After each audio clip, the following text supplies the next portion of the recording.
Monetary policy committee repo നിരക്ക് 5.25% നിലനിർത്തി. RBI പണനയയോഗത്തിന് ശേഷമാണ് ഈ തീരുമാനമുണ്ടായത്. ബാങ്ക് വായ്പകൾ എടുത്തവർക്കും ഇത് വലിയ ആശ്വാസമാകും. പശ്ചിമേഷ്യയിലെ വെടിനിർത്തൽ കരാറിനു പിന്നിൽ ചൈനയുടെ ഇടപെടലുണ്ടായെന്ന വാർത്തയും പുറത്തു വരുന്നുണ്ട്. ട്രംപാണ് ഇക്കാര്യം അറിയിച്ചത്. വെടിനിർത്തൽ കരാർ പ്രാബല്യത്തിൽ വന്നതോടെ ക്രൂഡ് ഓയിൽ വില ഇടിയുകയും ചെയ്തു. 35 ദിവസത്തോളം നീണ്ടുനിന്ന സംഘർഷത്തിനിടയിൽ ആദ്യമായാണ് ക്രൂഡ് ഓയിൽ വില ഇത്രയും കുറയുന്നത്. ഈ മണിക്കൂറിലെ ഏറ്റവും പുതിയ വാർത്തകൾ നോക്കാം. 1 മണി വാർത്തയിലേക്ക് എല്ലാ പ്രേക്ഷകർക്കും സ്വാഗതം.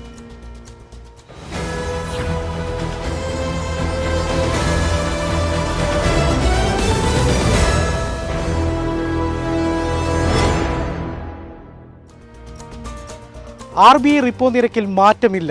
റിസർവ് ബാങ്ക് ഓഫ് ഇന്ത്യയുടെ മോണിറ്ററി പോളിസി കമ്മിറ്റി റിപ്പോ നിരക്ക് 5.25% നിലനിർത്തി. നയയോഗത്തിന് ശേഷം RBI ഗവർണർ സഞ്ജയ് മൽഹോത്രയാണ് തീരുമാനം പ്രഖ്യാപിച്ചത്. സാമ്പത്തിക സൂചികകൾക്ക് അനുസൃതമായി പലിശ നയം നിർണ്ണയിക്കുന്ന ന്യൂട്രൽ നിലപാട് തുടരാനും തീരുമാനിച്ചു. അടിസ്ഥാന പലിശ നിരക്ക് നിലനിർത്തിയതിനാൽ അടുത്ത 2 മാസത്തേക്ക് ബാങ്ക് വായ്പകളുടെ പലിശ നിരക്കും ഉയരില്ല. ഭവനവാഹന വ്യക്തിഗത വായ്പകൾ ഉള്ളവർക്കും പുതിയതായി വായ്പ തേടുന്നവർക്കും ഇത് നേട്ടമാണ്. ക്രൂഡ് ഓയിൽ വില കുത്തനെ വർദ്ധിക്കുകയും രൂപയ്ക്ക് കനത്ത മൂല്യത്തകർച്ച സംഭവിക്കുകയും ചെയ്ത സാഹചര്യത്തിലാണ് MPC തീരുമാനം. പശ്ചിമേഷ്യയിലെ വെടിനിർത്തൽ കരാറിനു പിന്നിൽ ചൈനയുടെ ഇടപെടലുണ്ടായെന്ന് ട്രംപ്. ഇറാനെ സമാധാന ചർച്ചയ്ക്ക് അനുനയിപ്പിക്കാൻ ചൈന നിർണായക പങ്ക് വഹിച്ചതായി US പ്രസിഡന്റ് പറഞ്ഞു. ഇറാന്റെ ഏറ്റവും വലിയ വ്യാപാര പങ്കാളിയായ ചൈന ചർച്ചകളുടെ ഓരോ ഘട്ടത്തിലും ടെഹ്റാനുമായി നേരിട്ട് ബന്ധപ്പെട്ടിരുന്നതായി ഇറാൻ വ്യക്തമാക്കിയിട്ടുണ്ട്. ഹോർമൂസ് കടലിടുക്കിലൂടെയുള്ള കപ്പൽ ഗതാഗതം പുനരാരംഭിക്കാൻ ഇരു രാജ്യങ്ങളും തമ്മിൽ ധാരണയായി. USഉം ഇറാനുമായുള്ള ചർച്ചകൾ പാക് തലസ്ഥാനമായ ഇസ്ലാമാബാദിൽ വെള്ളിയാഴ്ച നടക്കും. ട്രംപിന്റെ പ്രഖ്യാപനത്തിന് പിന്നാലെ വെടിനിർത്തൽ അംഗീകരിക്കുന്നുവെന്ന് ഇറാൻ വിദേശകാര്യമന്ത്രി അബ്ബാസ് അരാക്ചി വ്യക്തമാക്കി. 2 ആഴ്ചത്തേക്ക് ഹോർമൂസ് കടലിടുക്ക് തുറക്കുമെന്നും സുഗമമായ യാത്ര സാധ്യമാകുമെന്നും അദ്ദേഹം എക്സിൽ കുറിച്ചു. പശ്ചിമേഷ്യൻ സംഘർഷത്തിൽ താൽക്കാലിക വെടിനിർത്തൽ പ്രാബല്യത്തിൽ വന്നതോടെ അന്താരാഷ്ട്ര വിപണിയിൽ ക്രൂഡ് ഓയിൽ വില താഴ്ന്നു. ബ്രെന്റ് ക്രൂഡ് ഓയിൽ വില ബാരലിന് $109.77 നിന്നും $95.068 കുത്തനെ കുറഞ്ഞു.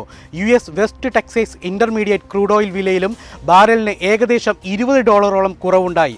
35 ദിവസത്തോളം നീണ്ടുനിന്ന സംഘർഷത്തിനിടയിൽ ആദ്യമായാണ് ക്രൂഡ് ഓയിൽ വില ഇത്രയും കുറയുന്നത്.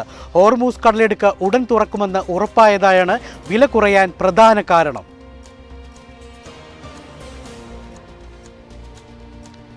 രാജ്യത്തെ മെഡിക്കൽ സ്റ്റോറുകൾ വഴി നടക്കുന്ന മരുന്ന് വിൽപ്പനയിൽ കർശന നിയന്ത്രണം ഏർപ്പെടുത്തുന്നു. ഇതിന്റെ ഭാഗമായി എല്ലാ ഫാർമസികളിലും CCTV ക്യാമറകൾ സ്ഥാപിക്കുന്നത് നിർബന്ധമാക്കാൻ ഡ്രഗ് കൺസർവേറ്റീവ് കമ്മിറ്റിയുടെ നിർദ്ദേശം. ഓരോ മരുന്നിടപാടും വ്യക്തമായി പരിശോധിക്കാവുന്ന തരത്തിൽ വേണം ക്യാമറകൾ സ്ഥാപിക്കേണ്ടതെന്ന് സമിതി വ്യക്തമാക്കി. നിലവിലുള്ള ഡ്രഗ്സ് ആൻഡ് കോസ്മെറ്റിക്സ് നിയമങ്ങളിൽ ആവശ്യമായ ഭേദഗതി വരുത്തിയായിരിക്കും പുതിയ നിയമം നടപ്പിലാക്കുക. അനിയന്ത്രിതമായ മരുന്ന് വിൽപ്പന തടയുന്നതിനും ലഹരി മരുന്നുകളുമായി ദുരുപയോഗം ചെയ്യാൻ സാധ്യതയുള്ള മരുന്നുകളുടെ വിതരണം നിരീക്ഷിക്കുന്നതിനുമായാണ് ഈ നീക്കം. ചില്ലറ വിപണന കേന്ദ്രങ്ങളിൽ ചില മരുന്നുകൾ ഡോക്ടറുടെ കുറിപ്പടിയില്ലാതെ വിൽക്കുന്നത് തടയാൻ ശക്തമായ നിരീക്ഷണ സംവിധാനം വേണമെന്നും national commission for protection of child rights നേരത്തെ ആവശ്യപ്പെട്ടിരുന്നു. ഇത് പരിഗണിച്ചാണ് DCCയുടെ തീരുമാനം. ഊർജ്ജ പ്രതിസന്ധിക്കിടെ അതിഥി തൊഴിലാളികൾക്ക് നൽകുന്ന 5 കിലോഗ്രാം LPG സിലിണ്ടറുകളുടെ കോട്ട കേന്ദ്ര സർക്കാർ ഇരട്ടിയാക്കി. സംസ്ഥാനങ്ങൾക്ക് ഇത് സംബന്ധിച്ച നിർദ്ദേശം നൽകി. അതിഥി തൊഴിലാളികൾക്ക് ഗാർഹിക കണക്ഷൻ ഇല്ലാത്തതുകൊണ്ടാണ് പകരം സംവിധാനം. ഗാർഹിക സിലിണ്ടറുകളുടെ ബുക്കിംഗ് ഇടവേള കൂട്ടിയത് മൂലം ഉപയോക്താക്കൾക്കുണ്ടാകുന്ന ബുദ്ധിമുട്ട് പരിഹരിക്കാൻ 5 കിലോഗ്രാം സിലിണ്ടറുകൾ വിതരണം കൂട്ടിയിരുന്നു. ഗാർഹിക കണക്ഷനുള്ള നടപടിക്രമങ്ങൾ ഇല്ലാതെ തിരിച്ചറിയൽ രേഖ മാത്രം നൽകി സിലിണ്ടർ കൊണ്ടുപോകാമെന്നതാണ് നേട്ടം. കേരളത്തെ രാഷ്ട്രീയ ചൂടിലാക്കി 23 ദിവസങ്ങൾ പിന്നിട്ട് ഇന്ന് നിശബ്ദ പ്രചാരണ ദിനം. 16ാം കേരള നിയമസഭയും പുതിയ സർക്കാരിനെയും തിരഞ്ഞെടുക്കാനായി നാളെ കേരളം ബൂത്തിലേക്ക് നീങ്ങും. കേരളം നാളെ വിധി എഴുതുമ്പോൾ 140 മണ്ഡലങ്ങളിലായി 30,495 ബൂത്തുകളിലാണ് വോട്ടെടുപ്പ്. 883 സ്ഥാനാർത്ഥികളാണ് മത്സരിക്കുന്നത്. രാവിലെ 7 മുതൽ വൈകിട്ട് 6 വരെയാണ് വോട്ടെടുപ്പ്. 53,984 സർവീസ് വോട്ടർമാർ ഉൾപ്പെടെ 2,71,96,936 സമ്മതിദായകരുണ്ട്. പോളിംഗ് സാധനങ്ങളുടെ വിതരണം ആരംഭിച്ചു. 1.46 ലക്ഷം ഉദ്യോഗസ്ഥരെ നിയോഗിച്ചിട്ടുണ്ട്. വോയിസ് കോൾ SMS സേവനങ്ങൾ മാത്രം ഉൾക്കൊള്ളുന്ന കുറഞ്ഞ നിരക്കിലുള്ള മൊബൈൽ റീചാർജ് പ്ലാനുകൾ നിർബന്ധമാക്കി ട്രായ്. രാജ്യത്തെ ടെലികോം ഓപ്പറേറ്റർമാരെ കുറഞ്ഞ നിരക്കിൽ സേവനം നൽകുമെന്ന് telecom regulatory authority of India ഉത്തരവ് പുറപ്പെടുവിച്ചു. നിലവിൽ ഡാറ്റ ഉൾപ്പെടുത്തിയ പ്ലാനുകൾ അപേക്ഷിച്ച് കുറഞ്ഞ നിരക്കിൽ ഇത്തരം വോയിസ് ഓൺലി പ്ലാനുകൾ ലഭ്യമാക്കുന്നതിലൂടെ ഉപഭോക്താക്കൾക്ക് കൂടുതൽ ലാഭം ഉറപ്പാക്കും. 2012 ടെലികോം ഉപഭോക്തൃ സംരക്ഷണ ചട്ടങ്ങൾ ഭേദഗതി ചെയ്തുകൊണ്ടാണ് ട്രായ് ഈ തീരുമാനം നടപ്പിലാക്കിയത്. എല്ലാ ടെലികോം സേവനദാതാക്കളും വോയിസ് SMS സേവനങ്ങൾ മാത്രം ഉൾപ്പെടുത്തി പ്രത്യേക താരിഫ് വൗച്ചറുകൾ നിർബന്ധമായും അവതരിപ്പിക്കണം. കൊച്ചി തുറമുഖത്തെ ട്രാൻസ്ഷിപ്മെന്റ് ഹബ്ബായി ഉയർത്തുകയെന്ന ലക്ഷ്യത്തോടെ വിഭാവനം ചെയ്ത കപ്പൽ ചാലിന്റെ ആഴം വർദ്ധിപ്പിക്കുന്ന പദ്ധതിയുമായി കൊച്ചിൻ പോർട്ട് ട്രസ്റ്റ് മുന്നോട്ട്. പ്രാദേശിക എതിർപ്പുകളെ തുടർന്ന് തടസ്സം നേരിട്ട പദ്ധതി കേന്ദ്ര സർക്കാർ വീണ്ടും സജീവമാക്കിയതോടെ കഴിഞ്ഞ മാസം പോർട്ട് ടെസ്റ്റ് കരാർ ക്ഷണിച്ചു. പദ്ധതി നടപ്പാക്കുമ്പോൾ ഉണ്ടായേക്കുമെന്ന പാരിസ്ഥിതിക ആഘാത പഠനത്തിനും തീരപരിപാലന നിയമനത്തിന്റെ ക്ലിയറൻസ് നേടിയെടുക്കുന്നതിനും ഉൾപ്പെടെ ടെൻഡറാണ് ക്ഷണിച്ചിരിക്കുന്നത്. ടെൻഡർ കാലാവധി ഈ മാസം 24 വരെയാണ്. കപ്പൽ ചാലിന്റെ ആഴം 16 മീറ്ററാക്കി ഉയർത്തുന്നതാണ് പദ്ധതി. നിലവിൽ 14.5 മീറ്ററാണ് ആഴം. ആഴം കൂട്ടുന്നതോടെ വമ്പൻ കപ്പലുകൾക്ക് തുറമുഖത്ത് അടുക്കാനാകും. അതുവഴി കൊച്ചിയിലേക്കുള്ള ചരക്ക് കയറ്റിയവർക്ക് 20 ലക്ഷം TEU കണ്ടെയ്നറുകളാക്കി ഉയർത്താനാകുമെന്നാണ് വിലയിരുത്തൽ. നിലവിൽ 10 ലക്ഷം TEU കണ്ടെയ്നറുകളാണ് കൊച്ചി തുറമുഖത്ത് കൈമാറ്റം നടക്കുന്നത്. കപ്പൽ ചാലിൽ നിന്ന് തുറമുഖം വരെ 12 കിലോമീറ്ററിൽ നീണ്ടുകിടക്കുന്ന ഭാഗത്തെ ആഴമാണ് വർദ്ധിപ്പിക്കേണ്ടത്. പദ്ധതി വിഭാവനം ചെയ്ത ഘട്ടത്തിൽ 380 കോടി രൂപയായിരുന്നു എസ്റ്റിമേറ്റ് തുക. സാഗർമാല പദ്ധതിയിൽ ഉൾപ്പെടുത്തി തുക അനുവദിച്ചെങ്കിലും പദ്ധതി വൈകിയതോടെ എസ്റ്റിമേറ്റ് നിരക്കും ഉയർന്നു. ഇപ്പോൾ 700 കോടി രൂപ ചെലവ് ഉയരുമെന്നാണ് കണക്കാക്കുന്നത്. ആർട്ടിമസ് 2 ദൗത്യ സംഘം മടക്കയാത്ര തുടങ്ങി. ചന്ദ്രന്റെ മറുപുറത്തെ നിർണായക വിവരങ്ങൾ ശേഖരിച്ചാണ് മടക്കം. വെള്ളി രാത്രിയോടെ പേടകം പസഫിക് സമുദ്രത്തിൽ പതിക്കും.